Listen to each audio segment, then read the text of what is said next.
வணக்கம் அன்பு நண்பர்களே. நாம் இன்றைக்கி பார்க்க போகிற பதிவு என்னன்னு பார்த்தீங்கன்னா, விநாயகர் வழிபாடு முறைகள் பற்றி பார்க்கலாங்க. அதன் சிறப்புகள், எவ்வாறு வழிபடுவது, எவ்வாறு வழிபட்டால் நமக்கு நன்மை பயக்கும் என்பன சிறந்த விஷயங்களை இந்த வீடியோக்களில் பார்க்கலாம் வாங்க. மற்றும் அது மட்டும் அல்லாது விநாயகர் பற்றிய 80 வழிபாட்டு குறிப்புகளை இங்கே பார்க்கலாம் வாங்க. விநாயகர் ஒரு கொம்பு, 2 காதுகள், 3 கண்கள், 4 தோள்கள், 5 கைகள், 6 எழுத்துக்கள் உடையவர் என்று சொல்லலாம். அதன் மூலம் நமக்கு அவர் வழிபடுவதனால் எவ்வாறு நன்மை கிடைக்கும் என்பதை அறியலாம். இந்த பதிவின் மூலம் நீங்கள் கண்டிப்பாக இந்த பதிவை பாருங்கள், நன்மை கிடைக்கும். விநாயகரின் வெவ்வேறு வடிவங்கள் என்னென்ன அப்படிங்கிறத இங்கு பார்க்கலாம் வாங்க. உருவாய் அருவாய் திருவாய் விளங்குவன் தான்க இறைவன். அனைத்து உயிர்களிலும் அவனே குடிக்கொண்டிருப்பான். எனவே அவனது திருக்கோலங்களை எண்ணுவது சாத்தியமற்றது. இருந்தபோதும் மனிதன் இறைவனை மும்மூர்த்திகளில் வடிவித்து வணங்குவதில் பெரிதும் நிறைவடைகிறான். அந்த விதத்தில் விநாயகரும் அஷ்ட கணபதி 8, ஜடாஜ கணபதி 21, கணபதி 51 கணபதிகள், 108 கணபதி எனவும் பழங்கோலங்களில் வழிபடுகிறார். இத்தகைய சில ஆலயங்களை குறிப்பிட்டு இந்த பதிவில் இங்கு காண்போம். இவர் மிருக வடிவத்தில் முகம் கொண்டு, தேவ வடிவத்தில் உடல் கொண்டு, பூதகணங்களின் வடிவமாய் கால்கள் கொண்டு காட்சி தரும் இவருக்கு அகிலம் போற்றும் அனைத்து தெய்வங்களின் அம்சம் யாவும் உருவமாக அமைந்துள்ளது எனலாம். யானையின் தலை, துதிக்கை, காது இம்மூன்றும் சேர்த்து ஓம் என்னும் பிரணவ மந்திரத்தை விளக்க வேண்டிய ஓங்கார முகமுடையவராக கணபதி விளங்குகிறார். அறியாமையை அகற்றும், அறிவை தூண்டும், கல்வியை பெருக்கும், அது மட்டுமல்லாது செல்வத்தை கொடுக்கும். இது மட்டும் இல்லைங்க, வலிமையை வளர்க்கும், சிவம் நிறைந்த வாழ்க்கையை உண்டாக்கி செம்மையாக சிறப்புற செய்யும். தொடங்கும் பணிகள் அனைத்தும் வெற்றியை கொடுக்கும். நீங்கள் கண்டிப்பாக விநாயகரை முதலில் வணங்கிவிட்டு அதன் பிறகு மற்ற தொழில்களை நீங்கள் செய்தால் மிகவும் சிறப்பானதாக அமையும். விநாயகர் சதுர்த்தி அன்று குறைந்தபட்சம் 9 பிள்ளையார்களை தரிசனம் செய்வது மிகவும் நல்லது. தெய்வ அம்சங்கள் ஒவ்வொன்றுக்கும் ஒரு அர்த்தம் இருக்குதுன்னு சொல்லாங்க. விநாயகரின் உருவ அமைப்பில் இருக்கும் தத்துவம் 5 பெரும் சக்திகளை காட்டுவதாகும். அதுவும் முக்கியமானதுன்னு பார்த்தீங்கன்னா, மடித்து வைத்துள்ள ஒரு பாதம் பூமியையும், அடுத்து சரிந்த தொந்தி நீரையும், அவரது மார்பு பகுதி நெருப்பையும், 2 புருவங்களை இணைத்த அவரை வட்ட வடிவம் காற்றையும், அவற்றின் நடுவே வளைந்துள்ள கோடு ஆகாயத்தையும் குறிக்கிறது என்று சொல்லலாம். விநாயகர் பஞ்சபூத சந்திரன் அம்சமானவர் ஆவார். அதனால் மனிதனின் மனதை வெளிப்படுத்துவதாகவும் அமைந்துள்ளது. மனிதனிடம் இருக்கும் விலங்கு குணம், குழந்தை மனம், அருள்தன்மை, பெருநீதி, முரட்டுத்தனம், மென்மையான குணம் போன்றவற்றையும் வெளிப்படுத்தும் உருவமாக இருக்கிறார் விநாயகர். பல்வேறு வகையான விதத்திலும் பல பொருட்களினாலும் விநாயகரை பிரதிஷ்டை செய்வார்கள் அல்லவா?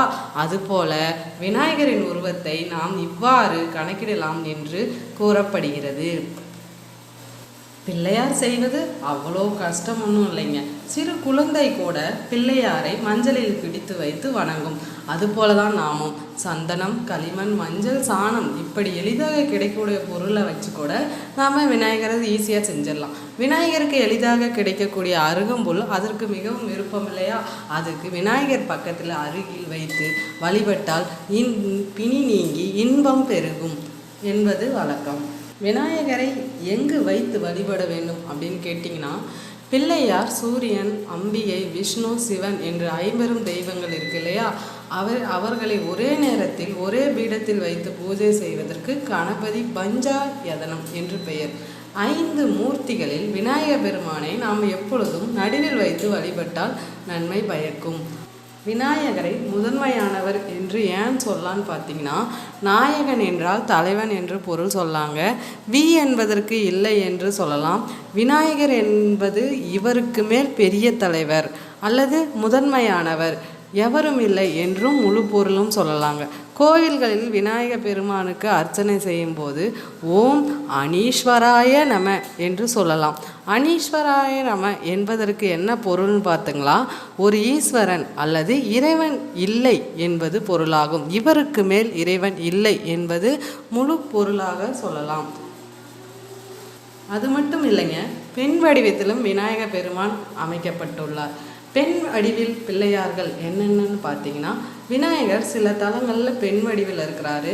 பெண் வடிவிலான விநாயகரை விக்னேஸ்வரி, விநாயகி, கணேசனி ஆகிய பெயர்கள்னு சொல்லலாம்.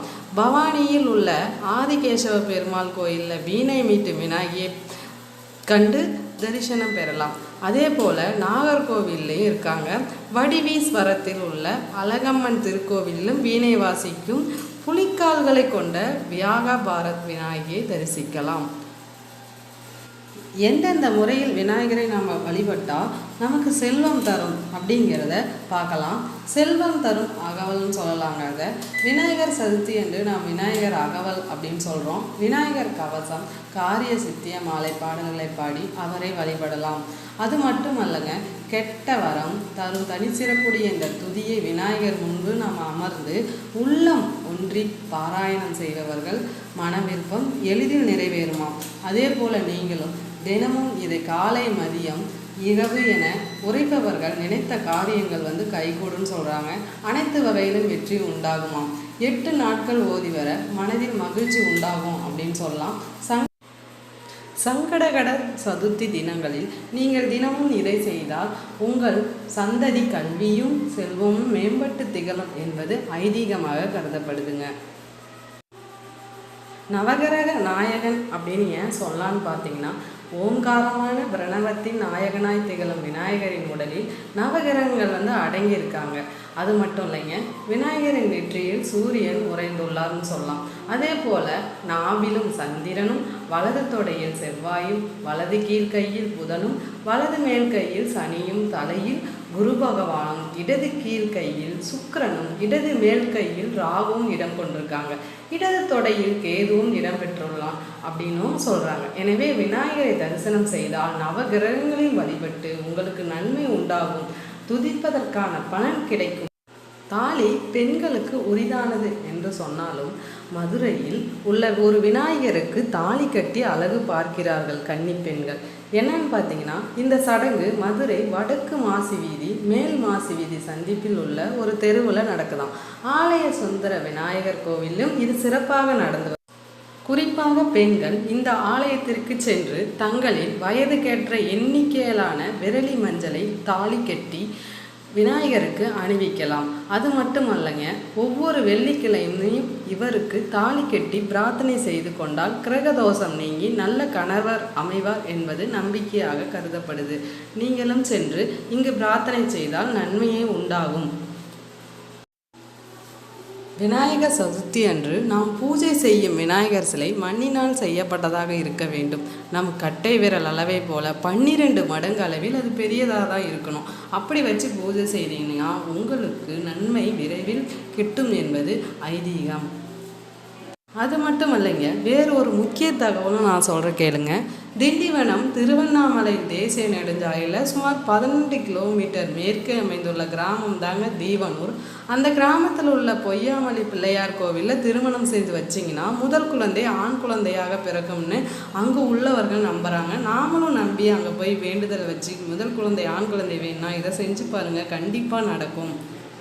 என்ன மலர்களை வைத்து நாம் வழிபட்டால் மிகவும் சிறந்தது அப்படின்னு கேட்டிங்கன்னா, தும்பைப்பூ, செம்பருத்தி மலர், சங்கு புஷ்பம், எருகம்பூ, மாவிலை, அருகம்புல், வில்வ இலை ஆகியவற்றை விநாயகருக்கு நம்ம அர்ச்சனை செஞ்சு வந்தீங்கன்னா மிகவும் நன்றாக இருக்கும். இது நன்மையை பயக்கும் விதத்திலும் அமையும். இதுபோல சுரேசனன் என்னும் மன்னன் விநாயகர் விரதத்தை தான் கடைபிடித்ததாக சொல்லப்படுறாங்க. தன் நாட்டு மக்களையும் அவ்வாறே நீங்களும் இதே மாதிரி கடைபிடிங்க அப்படின்னு சொல்லி சகல செல்வங்களையும் பெற்றான் என்பதுதான் வழக்கமாம். இதை நீங்கள் அறிந்து இது போன்று தினமும் விநாயகருக்கு நீங்கள் பூஜித்து வந்தால் உங்களுக்கு வேண்டிய கெட்டதெல்லாம் நீங்கி நன்மையை பயக்கும் என்பது எந்தவித சந்தேகங்களும் இல்லை. விநாயகர் பக்தர்களில் தலை சிறந்தவர் அப்படின்னு யாருன்னு பார்த்தீங்கன்னா புருசுண்டி முனிவர் ஆவார். விநாயகரை நோக்கி இவர் தவம் இருந்து விநாயகரை நேரே தரிசனம் பெற்றார் அப்படிங்கிறதும் உண்மைதாங்க. நீங்களும் இதே மாதிரி விநாயகரை தரிசித்து வந்தால் உங்கள் வாழ்வில் நன்மை கிடைக்கும், நல்ல பலன்கள் வீடு வந்து சேரும், செல்வ வளம் பெருகும். ஒவ்வொரு சதுர்த்தி அன்றும் விநாயகர் கோவிலுக்கு சென்று 8 கொழுக்கட்டை செய்து தானம் அளித்தால் வறுமையில் நீங்கி வளம் பெறலாம் என்றும் சொல்லலாம். நீங்கள் இதே மாதிரி பதிவுகளை பார்த்து நீங்கள் செய்தால் உங்கள் வீட்டிலும் நன்மை பயக்கும். நீங்கள் வேண்டிய வரம் கிட்டும். இந்த பதிவு உங்களுக்கு பிடிச்சிருந்தால் லைக் பண்ணுங்கள், ஷேர் பண்ணுங்கள், கமெண்ட் பண்ணுங்கள். முக்கியமாக அந்த சேனல் சப்ஸ்கிரைப் பண்ணுங்கள். தேங்க்யூ. நன்றி, வணக்கம்.